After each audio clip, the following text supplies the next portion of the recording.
Hey, how's it going? Good morning. Excuse me. I am going to try an experiment. I usually don't do videos during the day, and especially not in the morning. But I have been having an issue with my cat in the morning. Because I like to wake up slowly, and when I wake up, the first thing I do is take care of his needs. And then I hope that he'll just go and do cat business outside or whatever. He does not do that. He likes to do this thing where he needs to get help with the door. Even when the door is just open, he needs me to walk him over there. And so I'll feed him and he'll go, and then I'll try to start doing something I want to be doing. And I've timed it now. Like I thought it was 7 minutes, and it's 7 minutes. He'll leave, and then 7 minutes is just long enough for me to get absorbed in something, anything, watching something, doing something, and then 7 minutes later he's back, and he, in various cat ways, will make me know that he wants me to stop doing what I'm doing and to pay attention to him, or do something that ends up seeming like he only did it to pull me away from what I was interested in and enjoying doing. And so that's become a problem, because the morning time sets the tone for the day. And if it starts off with us, I feel like we're in an argument.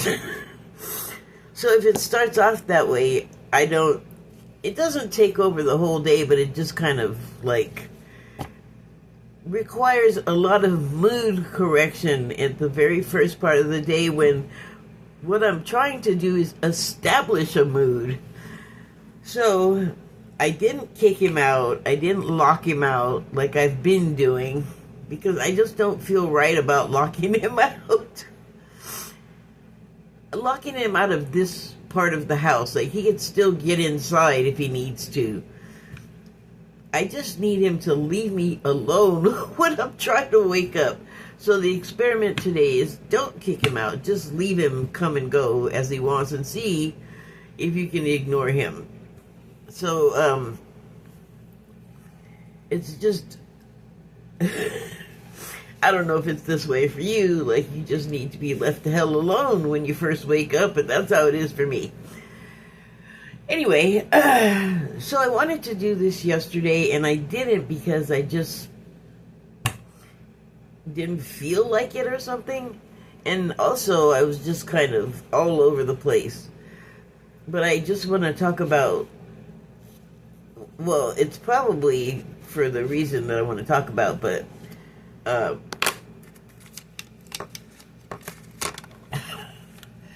sorry, now I'm getting distracted by other stuff.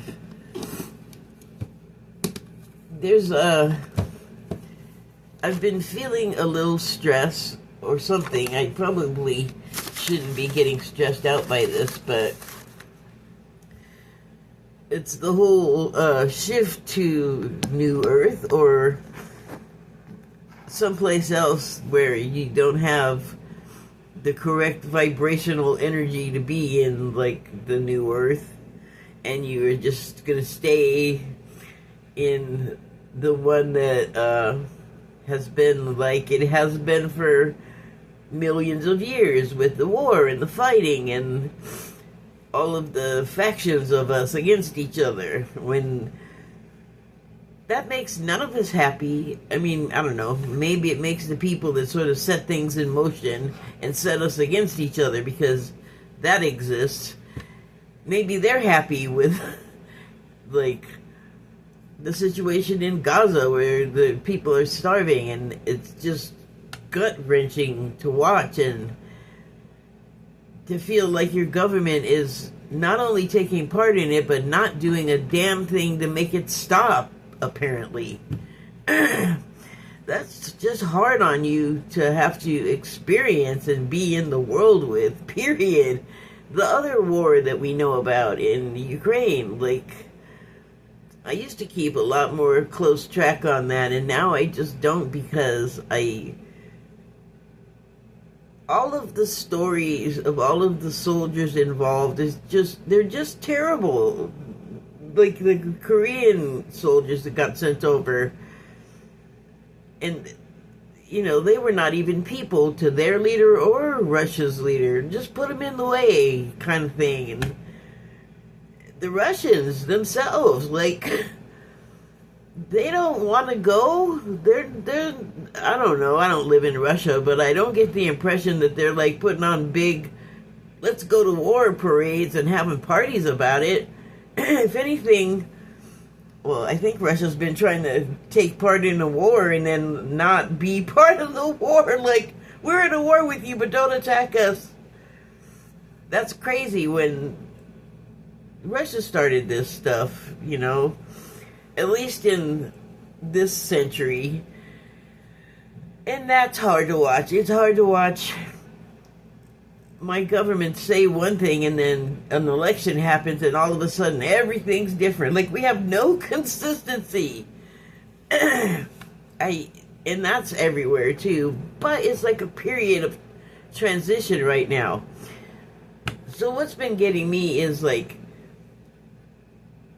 I feel like the best defense to all of this is to just stay in the highest vibration possible.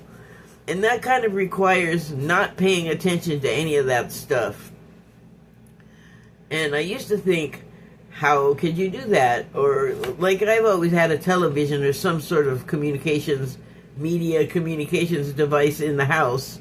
But I know that I never really understood until recently people that just didn't have that. Like, no television, we just don't pay attention to news. And I suppose it's conditioning that my brain, when I said that, it went, oh my God, how will you know what's going on? Well, you might not get advance notice from the sources that I just named because you don't have them around, but what that gives you is more room to have sensitivities to what's going on around you, to get your advance notice that way. Because you're not spending all this time and energy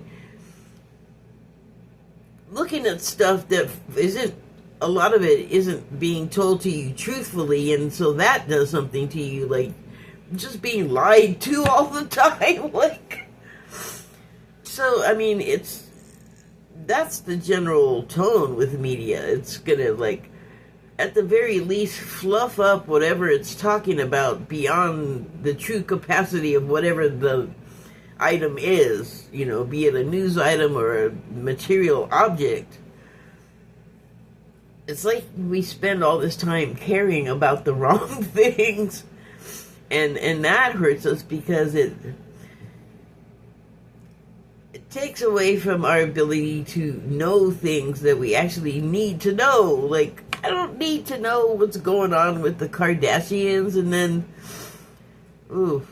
you start paying a lot of attention to that stuff, and everything's a rabbit hole.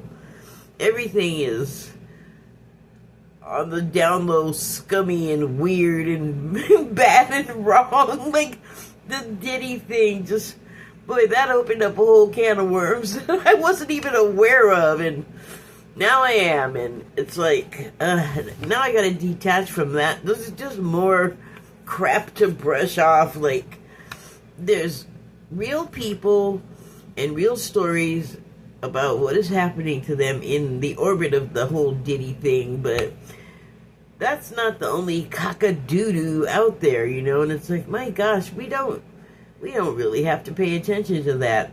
And so, especially since things have become so distasteful, it's like I'm having less of a problem going, I don't want to pay attention to that, or I'm just going to turn that off. And it's because I'm allowing myself to feel what, I don't know, somehow I managed to shut off, which is the wrongness and the disgust of watching things that are just lying to you all the time. But the thing is,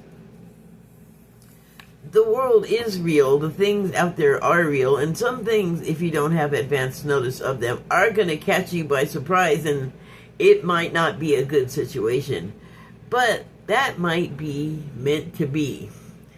There's just all of these, like, interwoven things going on that are attached to you, to the world and all these other people. And it's, I think, the way to deal with, like, this sort of dual situation happening is to just keep your vibration up, stay positive, like, stay out of it, or see the humor in it, see the absurdity in it. So, then I was feeling some anxiety about, okay, well, like, I can't stop paying attention to it, like I'm addicted to it or something. Or that, like, I have nothing better to do. Like, why is it frightening to not pay attention to all of that, to not be involved in it and attached to it in that way, when I can remember a time when none of it existed. Like, without the internet, so much stuff just didn't exist that exists now, that causes us all pain and anxiety, and we get, like, too wrapped up in it. It's just a strange dichotomy. And so the anxiety I've been feeling is like, well, I don't want to get stuck in this other world. There's a 26,000 year cycle, and, like, I think today or yesterday was the last day to, like, decide what world do you want to live in. And I'm like, well, I kind of care about what's happening in the other world, because I want those people that are just locked in and kind of unaware of the damage that the normal life does you, just keeping up with the news really kind of messes you up in ways you're not even thinking about, but it's, like, mental and emotional, and it's not healthy. And I have a feeling of concern about those people, but at the same time, that's their life. Like, everyone's gonna come to a point of awareness at their own rate of, at their own pace. And it's hard not to care about that on the level of, like, how can I help you, like, get there? But it's like, you can't help them get there any more than you can help an addict quit dope if they're not ready to quit, So, all these little tendrils of things, and, like, what should I care about? What should I discard? Or if not discard, just not pay as much attention to. It's like constantly, turning the dials and moving the little slider bars and adjusting, and the anxiety is coming from watching all of the Galactic Federation of Light videos, and I began to realize the stuff they're describing either is not happening to me. Like, they're talking about having dreams of places where you used to live, like ancient places or places you're not familiar with. I'm used to having dreams of people in them that I don't know, that I'm all familiar with for some reason. And that reminds me of what the spiritual teachings say about the veil of amnesia when you come here, that, like, you knew before you were born, like, what was going to happen, but then you forget. And I kind of was just getting all this different information yesterday, and I needed to collect it and sort of process it. And I came to realize that either I'm not having those dreams about these things they're describing, but I'm not really remembering all of dreams. I know that I'm having them. Like, I wake up and know that something happens, but when I try to remember, I just get a piece or nothing. And that was worrying for a while, but at one point I saw something that said, sometimes there's just nothing to say to you at the moment from your dream, or that's not, like, the priority thing that you're remembering. But the other thing was like, oh, well, I've been doing that for like years, so that's not new. So I don't know what's going on with me and those sort of changes, except that they finally said something that made me understand, oh, they're talking to like Gen Z. They're not even talking to me, which, I mean, it's a general message, so I guess they're talking to everyone, and you don't have to be Gen Z for this stuff to matter to you, or for you to be having the types of awakenings that they're talking about, because it's not just a knowing of new information, and it's like new attributes are happening, like, psychic sensibilities and abilities, and so some things like that I am experiencing, but so much I'm not. But you have to also understand, it is a general reading, so they're not specifically talking to anyone, really. It's just like it's like a buffet. You kind of got to grab what applies. And then, when I had that understanding, I was like, I just got to take a break. It's just making me feel too much. It just began to feel overwhelming. And then I was like, well, what if I miss something? And it's like, well, you know what? You might miss something, because that often happens. And I still think, no matter all of that stuff happening, that was happening all along, but there's an urgency right now. Like, if you want to know more about it, I urge you to go look at those videos. It's under GFL Station, so Galactic Federation of Light Station. And if you would like to understand more of what I'm referring to, go there. And then there's a second channel that's aligned with it. It has messages that are like the support to the main channel's things. And that channel is called Chosen Chronicles, and you go look and you'll know what I'm talking about. So that's enough of an ad for that. But I was just like, I gotta like put it down, like not forever, but it's like a big responsibility all of a sudden to like make this change. And it's like, as a spiritual person, the next stage in events on planet Earth, as far as like making the choice to sort of step away from like the churn that's normally happening, you have this opportunity to be a part of making the new Earth and all of the stuff that people have imagined that will be better for all of us. That's going to require some things that were not required of us in the other world. And I guess I had some anxiety about that. Like, can I live up to the challenge? Like, what can I do that's even of any use for that kind of thing? But we don't know yet. Like, we know there's something ahead, and we might not know the details of what that is yet. And that kind of gives anxiety, because you just don't know what to expect anymore. And so, I guess what I'm getting at is, we don't even know what's going to be asked of us. And I don't know why that gave me a chill, but it's things to come. So, as far as I know, no one knows yet.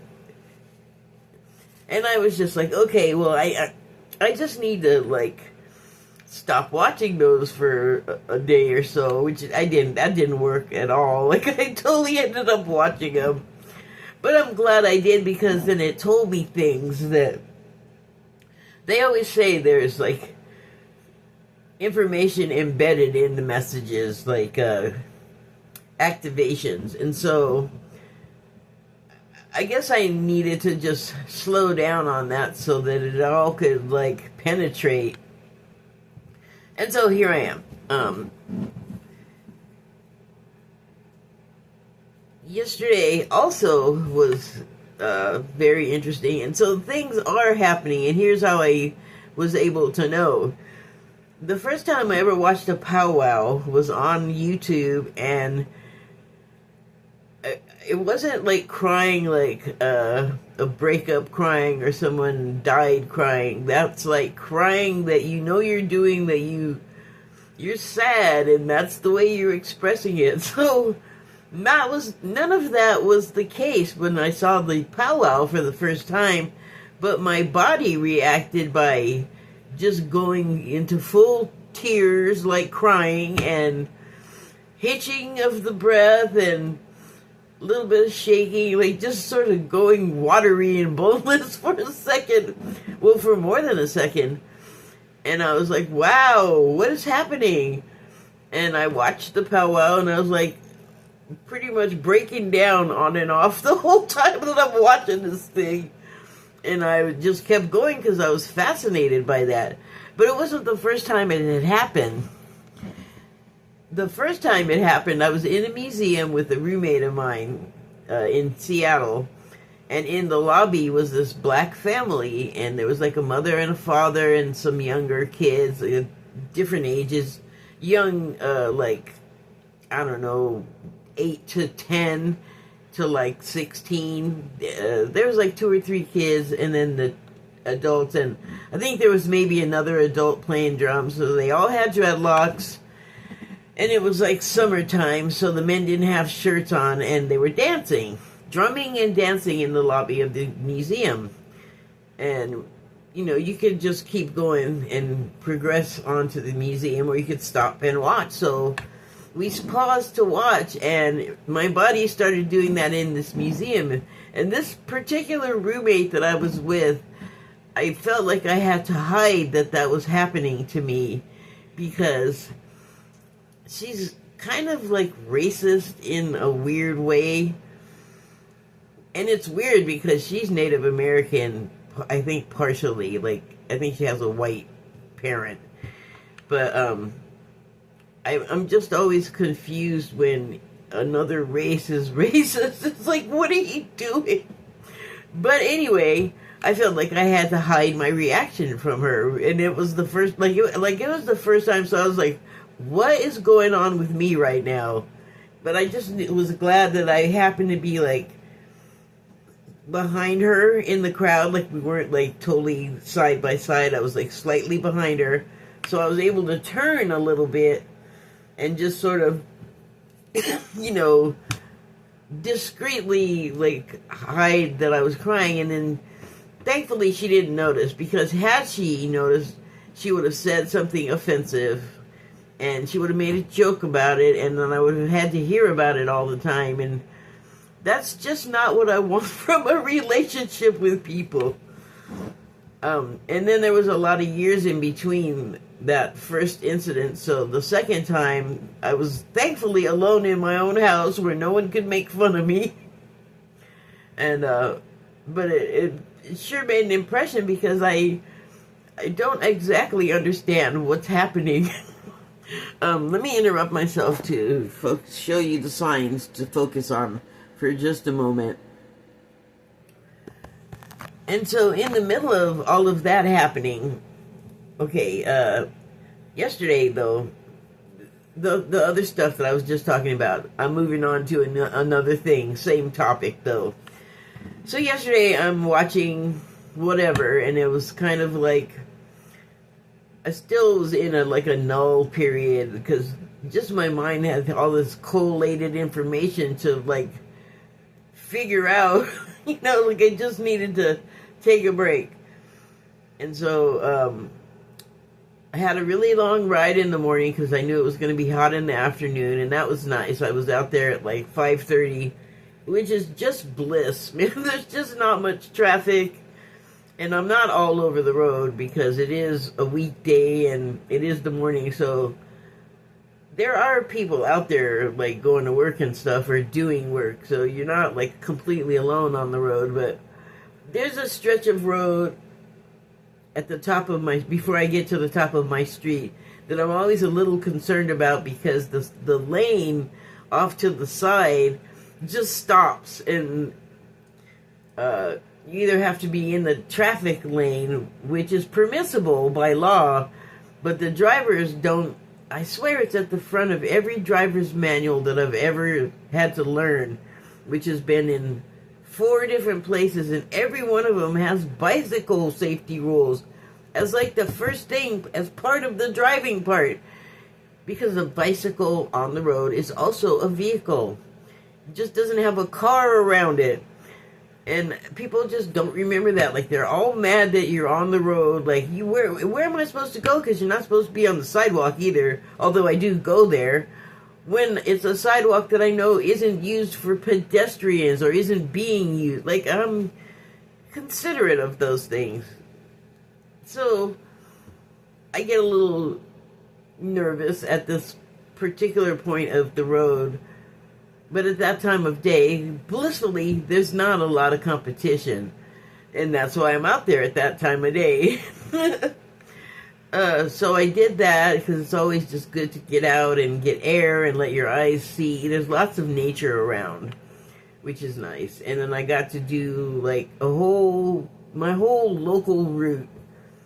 It was a big, long ride, so I felt really good. And then I came home. And I'm, watching stuff, trying not to get myself stressed out. And I decided to watch this video about people dancing from their nation. And so I think the guy that was making the video was like German. But boy, that guy was like some kind of trained dancer or something, because he went to like all these, he showed like all of these countries, Asian countries, European countries. I don't remember if he did American stuff. He probably did, but I had that thing happen where I was just like, but this time it was, it was crazy. I was like, it was intense. I felt like somebody had died, and I cried my eyes out for 4 hours. When I was done watching that video, couldn't have been more than 12 minutes. That's probably stretching it. And I was just tears streaming down my face, having the whole body crying thing. And I was like, okay, just go with it. Just do whatever you have to do, like whatever this is.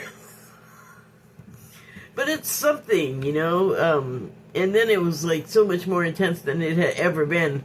Probably because I didn't have to like restrain what I was feeling, but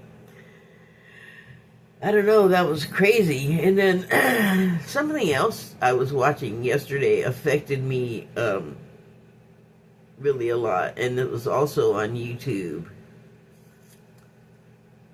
And it is escaping me now what it was, but it also got me very emotional.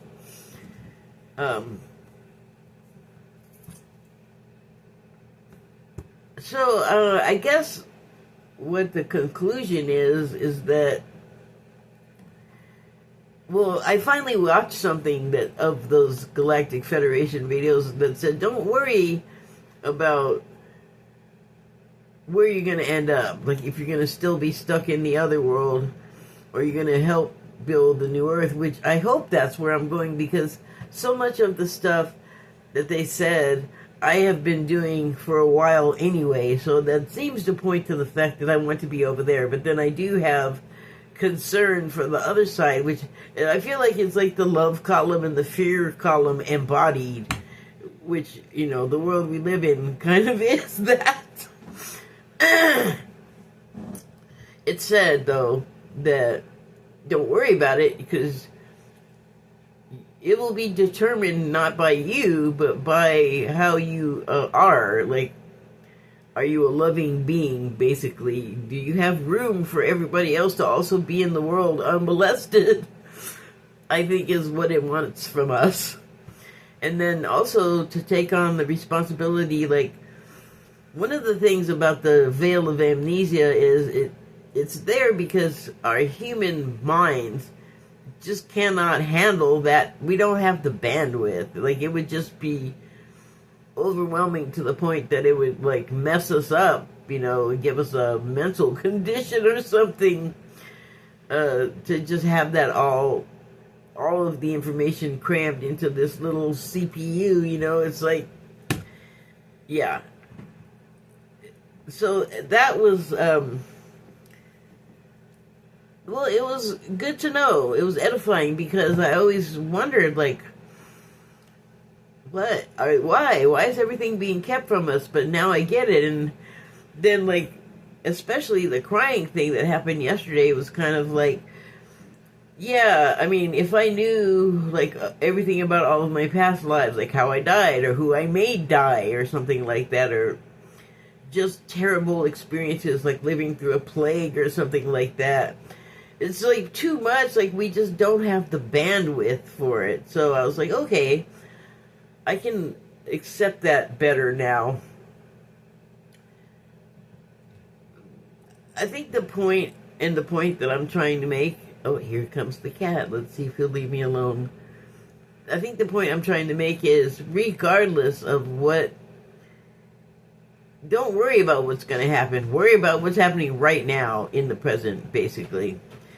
So, there, now you heard all of that. I did pull some cards from the, what is it?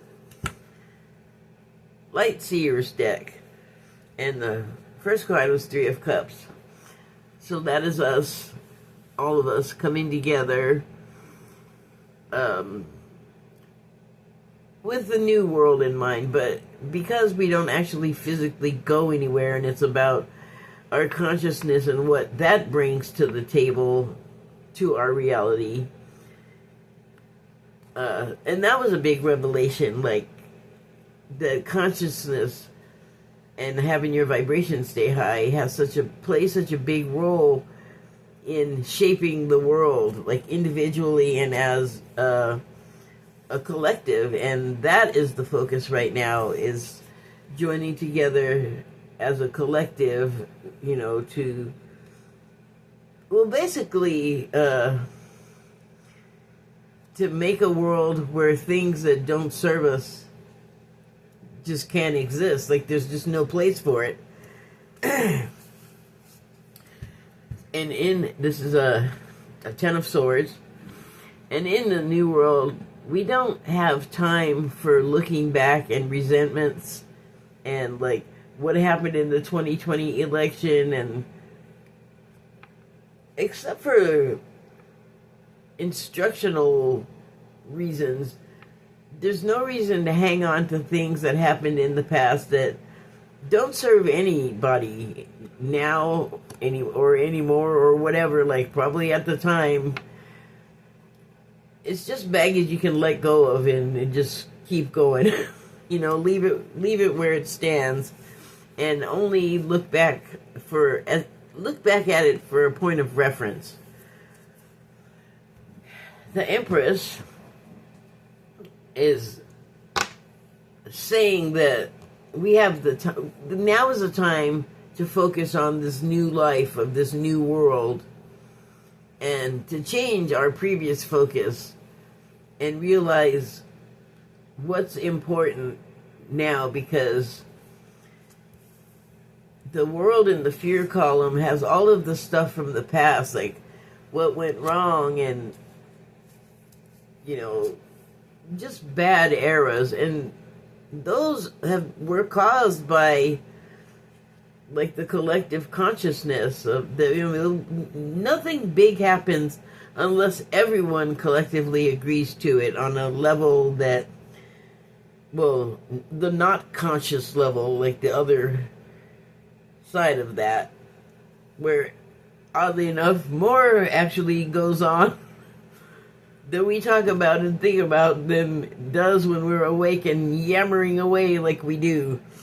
But this just speaks of the imminent birth of this new world of hope, and where things like joy, like, also shapes the environment and the atmosphere, and the longer you can stay in that joy,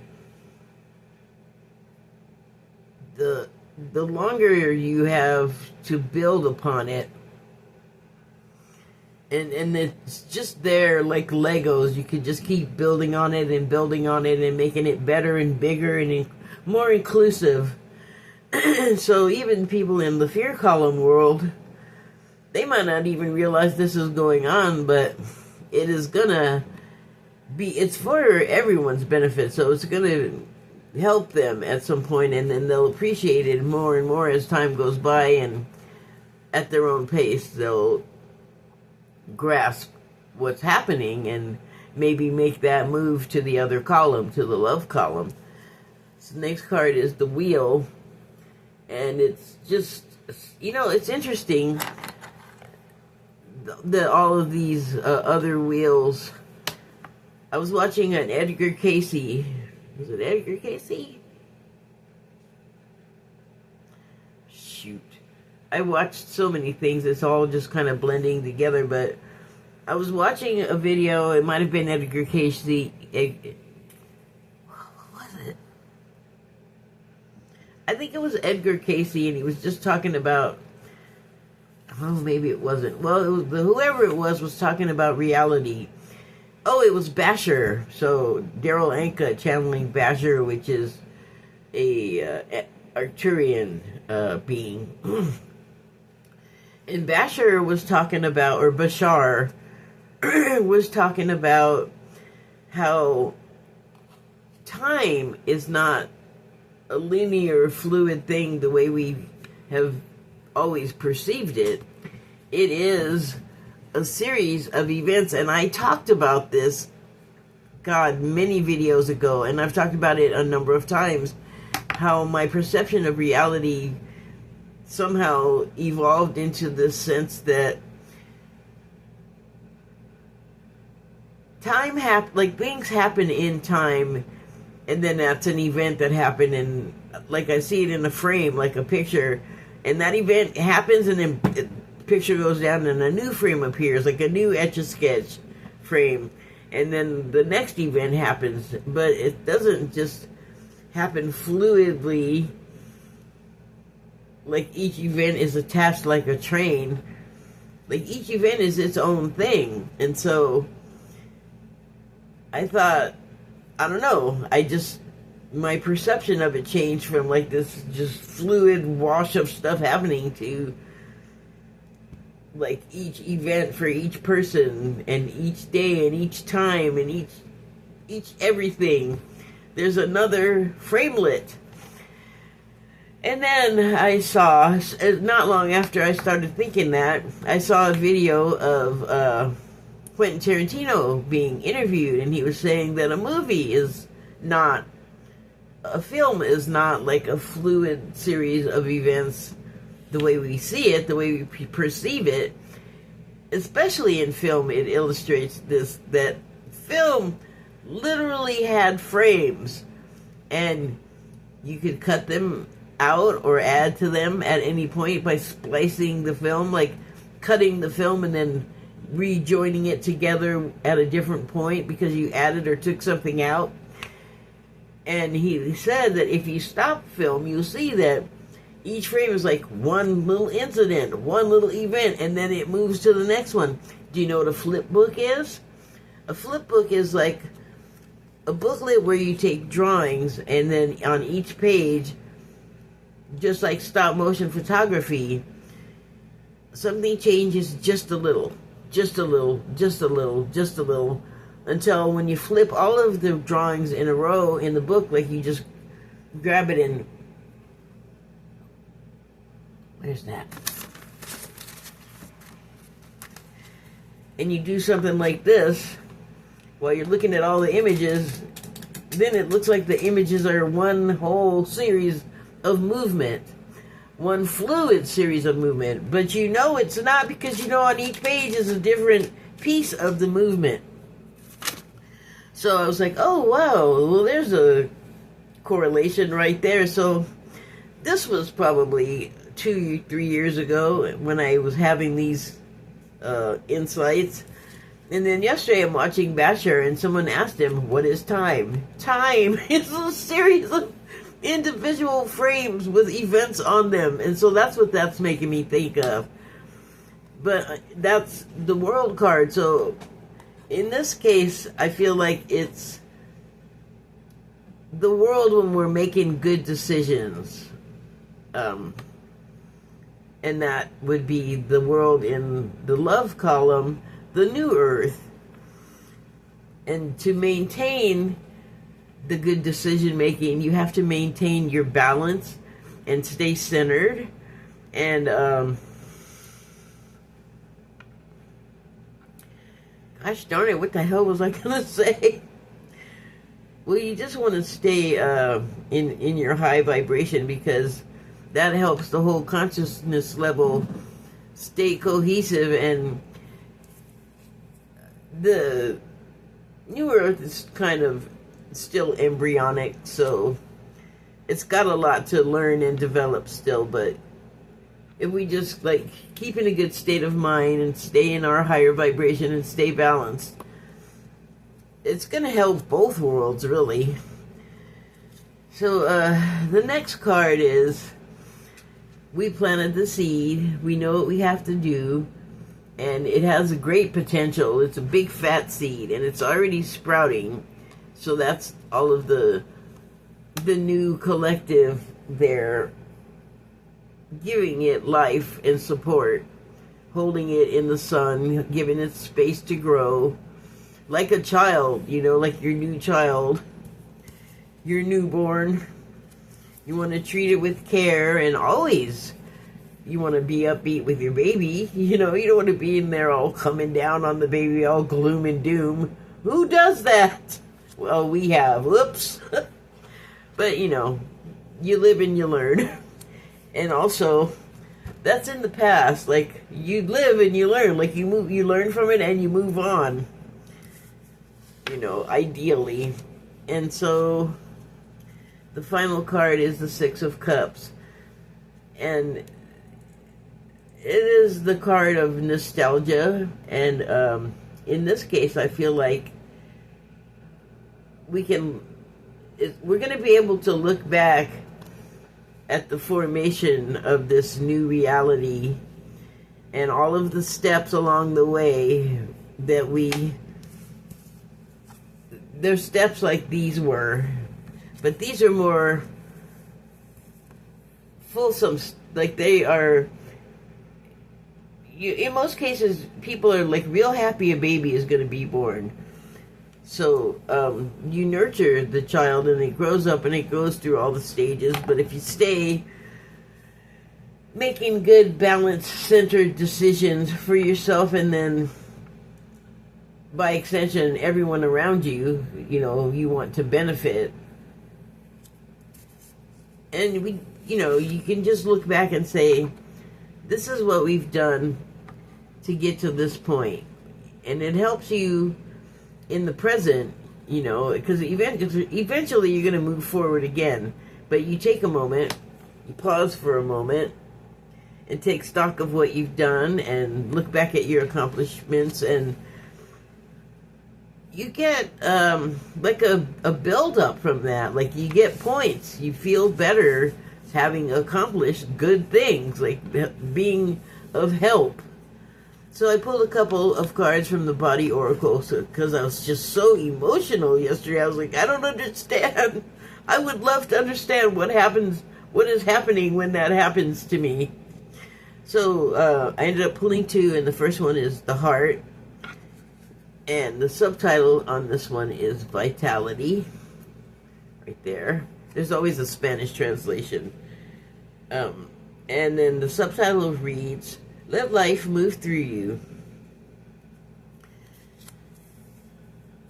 In a way, that speaks to me of like existing in the fear column and the love column.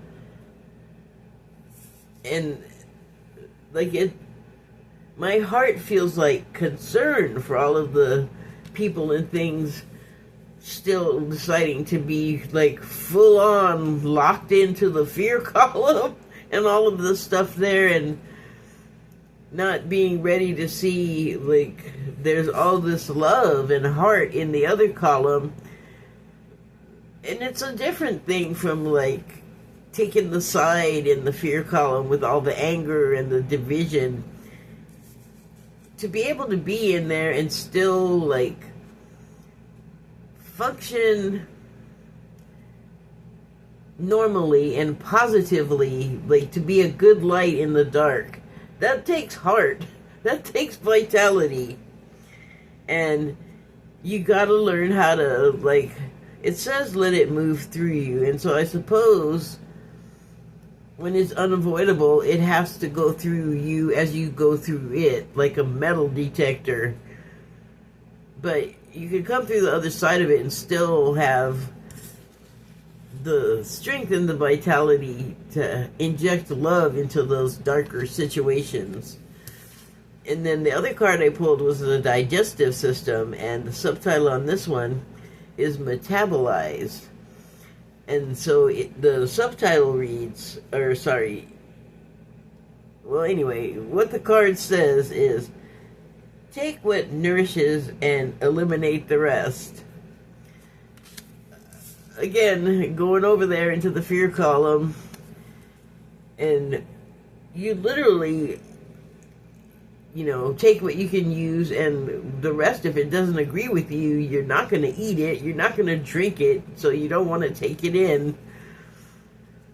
But, sometimes it's unavoidable. Like, you can't avoid smoke in the air kind of thing if it's there. Like, go ahead, try to run away from it, but if it's all over in the air, you're just going to have to take it in and do your best with it. So, take in what nourishes and eliminate the rest. And that is, again, you have all of this stuff from before that you may have been dragging around forever and feeling like,